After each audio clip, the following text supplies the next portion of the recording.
come see how these two mini paintings came together, and I share with you some of the pictures from my Santa Fe workshop.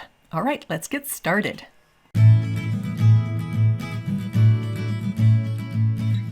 Hello friend, if you love abstract art and the creative process, you are in the right place.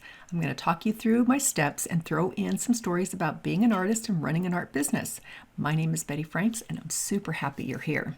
Okay, so apparently I lost the first video for this for these two pieces that I'm working on.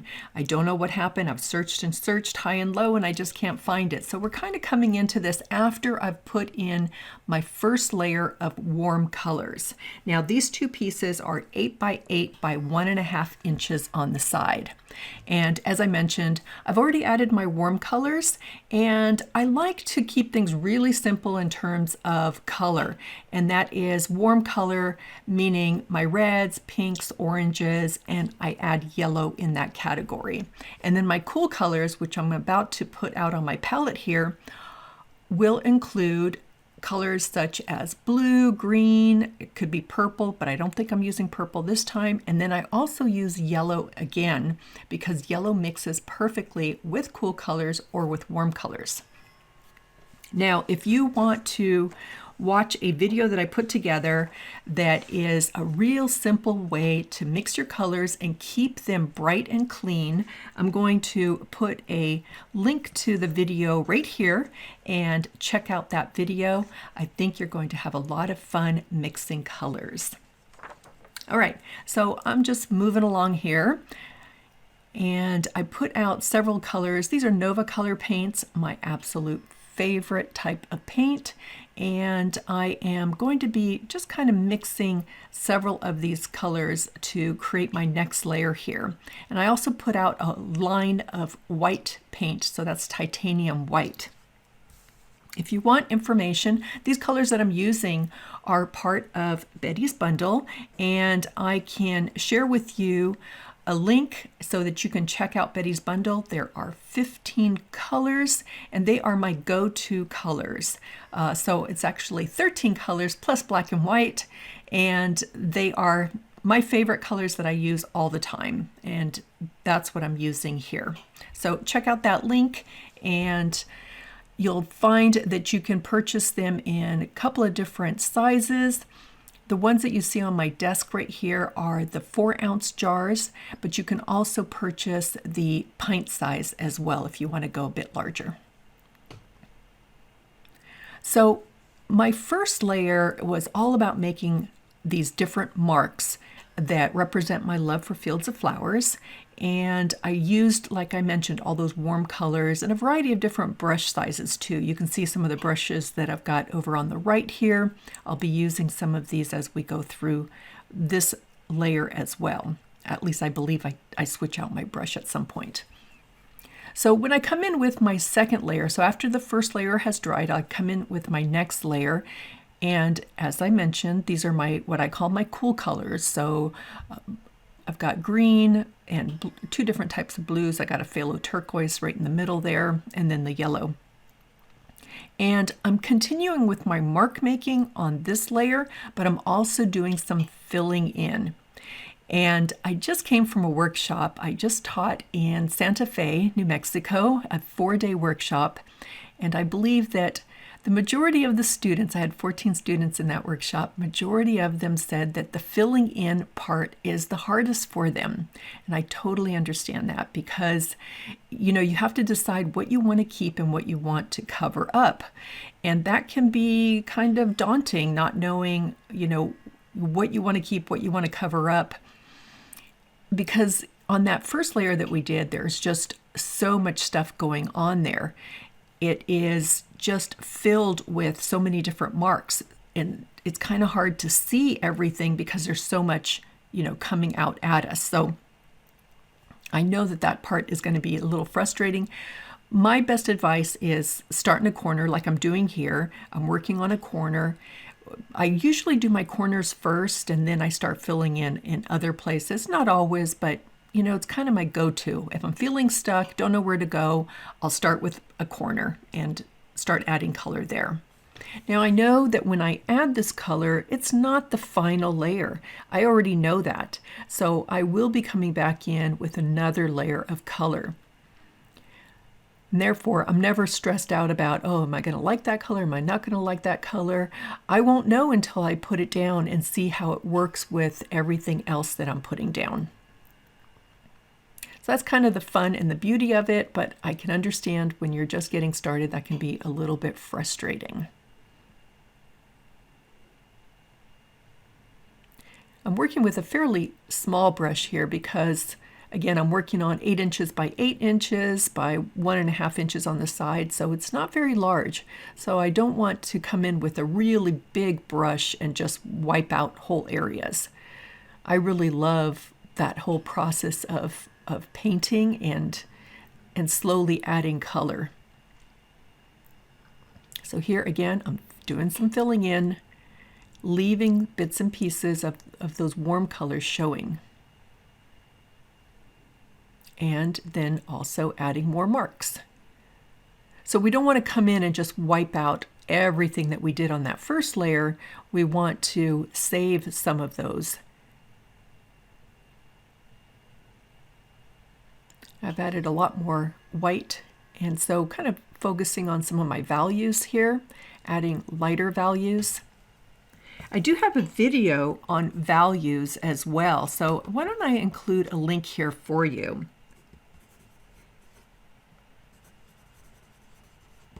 The video is just me working in black and white, and it really forces me to concentrate on adding enough light values, enough dark values, and then also the in-between so that we have a lot of variety happening, but just using black and white. So I think you'll find that video interesting, and I want to encourage you to do a study in black and white, just using black and white. I think that you'll find that it's going to really help strengthen your ability to add enough values to your own artwork, whether you're using just black and white or you're using colors. Here again, filling in, saving bits and pieces of that previous layer.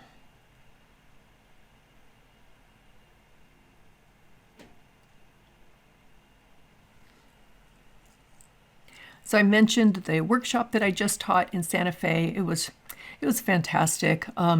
Excuse me. I was at Santa Fe Artist Getaway. Bev Todd is the owner, the host. She is so fantastic, and that place is just absolutely magical.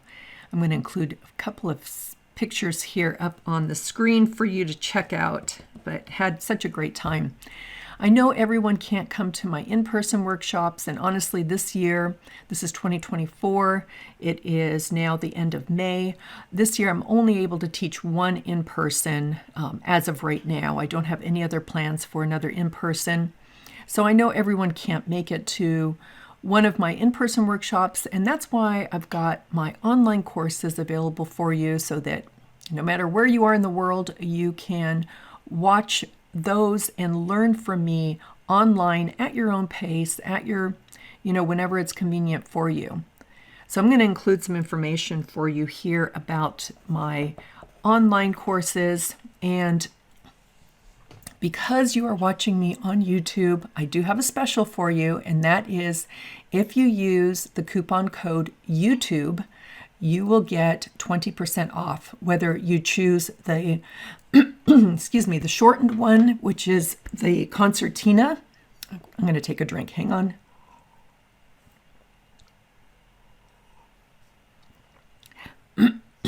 Okay, so whether you choose to do the short course, which is my concertina course, which is about an hour and a half, or the longer course, which is over 5 hours.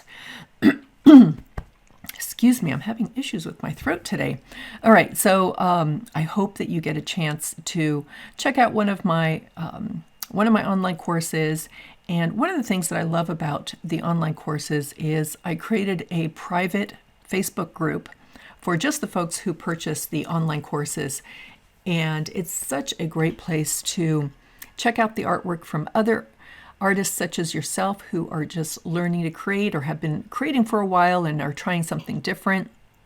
And it's such a super supportive community because I see in there every day where someone will ask a question about the piece that they're working on, and there are tons of responses and suggestions and ideas, and just everyone is just so kind to each other, knowing that, you know, we're all in the same boat. We're learning. We're always learning. And I just love that community. So I hope that you'll join one of those courses or both of them.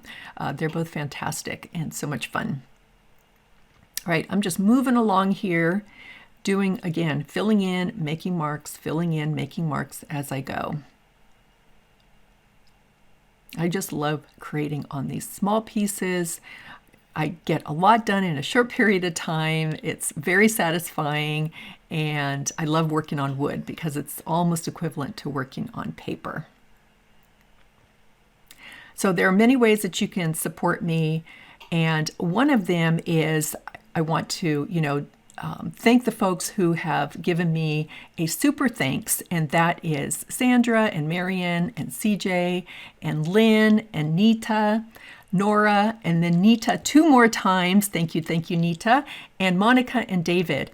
And what they have done is they've clicked on those 3 dots that you see, usually next to the word download or share, and then clicked on thanks and given me, bought me a cup of coffee, which I so appreciate. And if you find value in the content that I'm sharing in my videos, please consider buying me a cup of coffee. It really means a lot to me. Just click on the 3 dots as I mentioned and select thanks.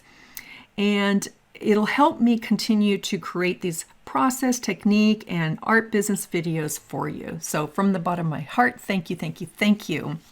And then another way that you can support me is, and these are free ways, not a free way, but free ways to support me. And that is that you can just hit the thumbs up, and you can subscribe. You can share this video with a friend of yours. And then also, last but not least, leave me a comment or ask a question, because I read every single one and I respond to every single one. So those are some free ways that you can support me. So going right in with that really light value. And do you see how that really sets apart the other marks that I have in there that I'm not covering up? It really helps pop them a lot more. In my opinion, I think it really makes a big difference. Here I took the black and I've added some white to it just to make a gray, and then I used whatever was already on my brush. And I see I haven't changed out my brush yet, have I? Usually I like to try to change it out, and I think I did in that first layer because I've got some really large marks there. So as I mentioned, gray is a great neutral. And again, a gray will, or any neutral, is going to help pop those brighter colors. So if you really love bright colors like I do, consider adding some neutrals in there, filling in or making some marks with them so that your bright colors can really stand out a lot more.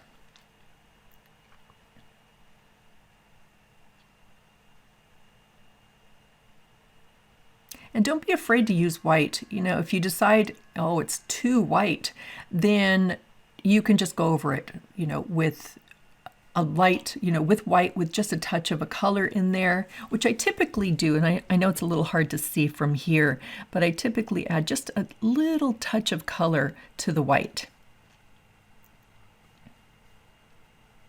The beauty about acrylic paints is that if you don't like what you put down, if you don't like the color or where you put it, just let it dry and go over it again. And I find that the more you go over it, the more interesting and exciting the piece becomes, because there's just so much more depth to the piece. So I never consider anything to be a mistake. It's just part of the process. It's part of the journey for that piece of art, that there's going to be layer after layer built up. going right over some of those other marks that were just a little too light because I had only gone over them or put down the mark once. So I let that dry and come back over it one more time, just like I'm doing here. Sometimes I like areas to be a little bit more opaque, and when I just put down one layer, they're not very opaque. Now, I've had questions about my palette. What I did was I took a canvas board and I covered it with 4mm plastic. So 4mm plastic is the thickness of the plastic. You can buy that at your local hardware store in the paint department. And if they don't have it there, you know what? I'm going to make a note here. I'm going to put a link to my favorite art supplies here for you so that you can find it there if you can't find it at your local hardware store. Sometimes it's just easier to order on Amazon than it is to go looking through stores. At least it is for me. Okay, I put out my warm colors. I'm back to my warm colors. And I'm just going to go over some of them, kind of bring them forward a bit more by putting another layer over them. That's how I'm going to start, and then I'll probably, and I'm trying to remember, but I'm probably going to add some more marks with these colors too.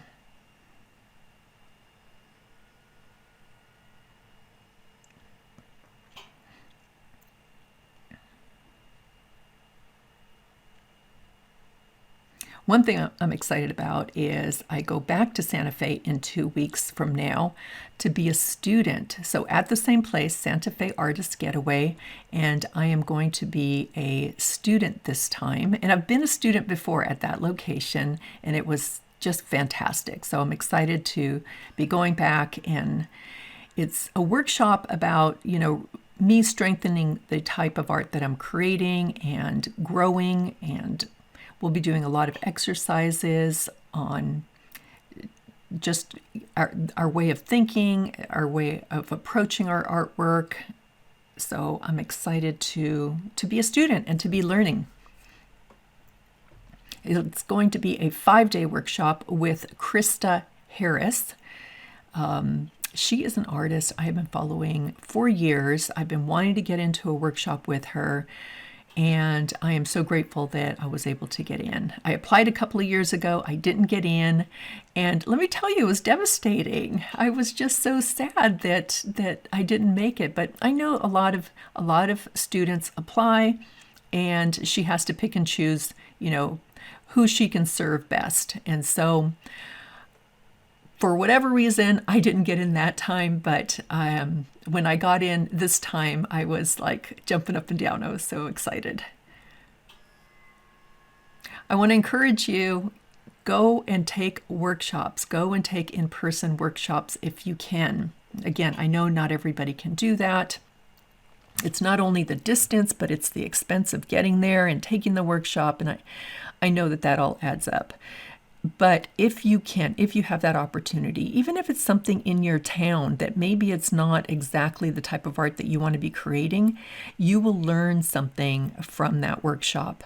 Maybe, one workshop that I want to take, or classes I want to take, is clay. I want to work with clay. And I know if I take that workshop, it's going to help me with this type of art that I do, because I'm going to learn something from it that I can apply to this style of art that I do. So it's on my list. If I can just be in town long enough to take a series of classes working with clay. But going back to, so I encourage you, take a workshop, take a class, even if it's just a class for a couple of hours. I think you'll get a lot out of it. I took a class from a local artist last month, I think it was, about a month ago, and it had nothing to do with abstract art.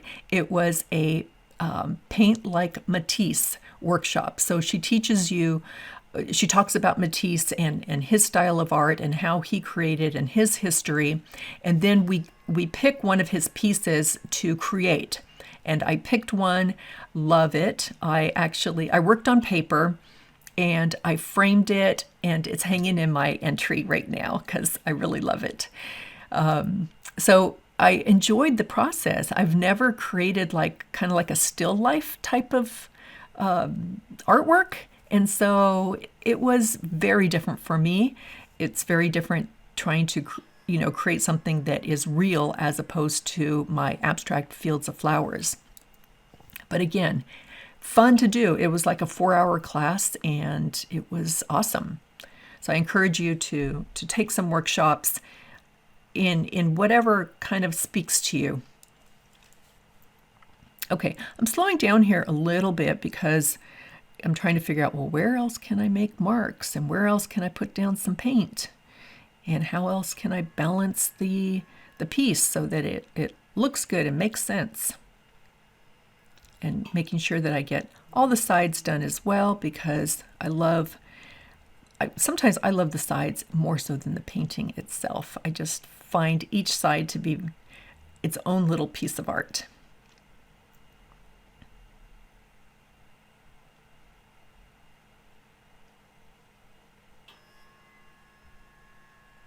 I guess I was really happy with the brush size that I was using. Sometimes I'll do that where there's a brush size that just seems to work so well for me that I just stick to it and don't change up. All right, we are back and I was calling them done. I'm just wiping off any bits and pieces of paint that might be sticking out. And I have my basket of mark making tools. So I usually start with a pencil, just like normally when I start on a blank canvas piece of paper, I start with a pencil. I also like to do that in my final mark making. Now this is much more intentional mark making. I'm not, just scribbling all over the place. Here I'm coming in with some circles. And I try to get some on each side as well. A little something, if I do circles on one side, I might do, some kind of marks on the other. So changing it up a bit.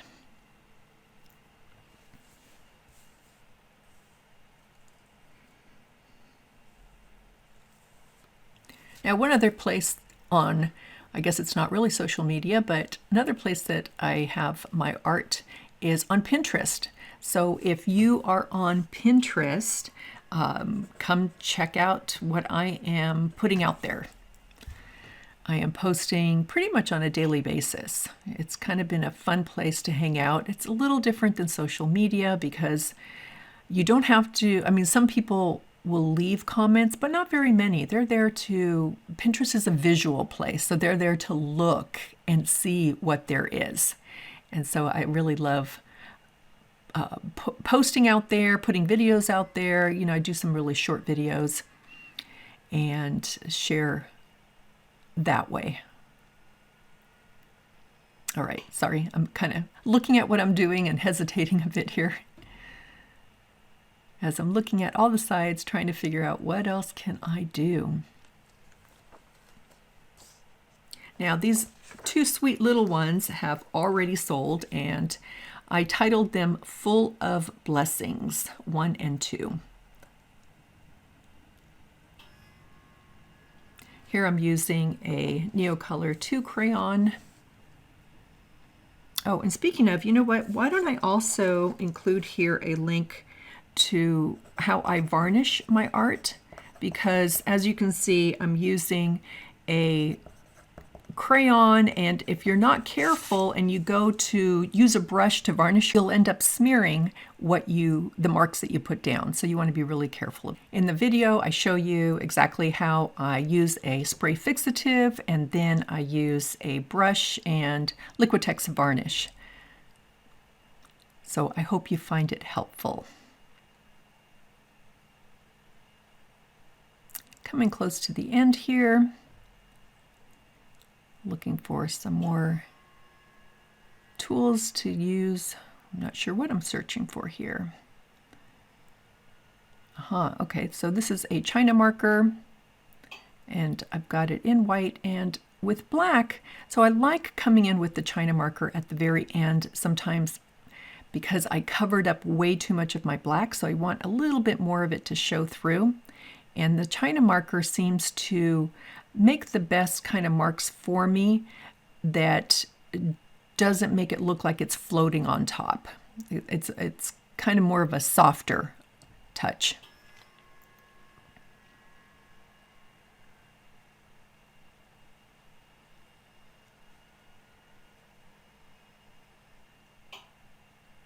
That little string sometimes gets in the way, but don't cut your string off because you need it when you are trying to peel back the paper so that you can continue using your China marker.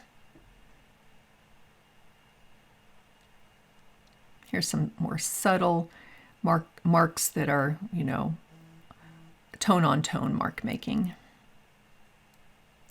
And I'm talking with my hands because I'm actually hanging out with some friends and we're just chit-chatting while I am creating.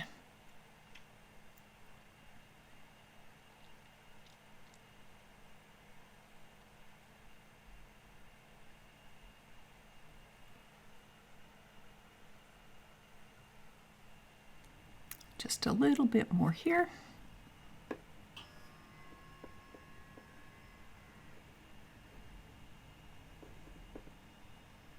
And I am now signing it. All right, and I like to sign in pencil just in case I mess it up and I have to erase it. Okay, I slowed down the video for you so that you can get a closer look, a slower look at the final marks and the overall piece. You can see some of those pencil marks I've got there. There's my signature. There's the white China marker. As I mentioned before, I love the sides of the paintings. And I can see the layers that have happened with bits and pieces showing through. So yummy. All right, so that's one of them. Let's look at the other one.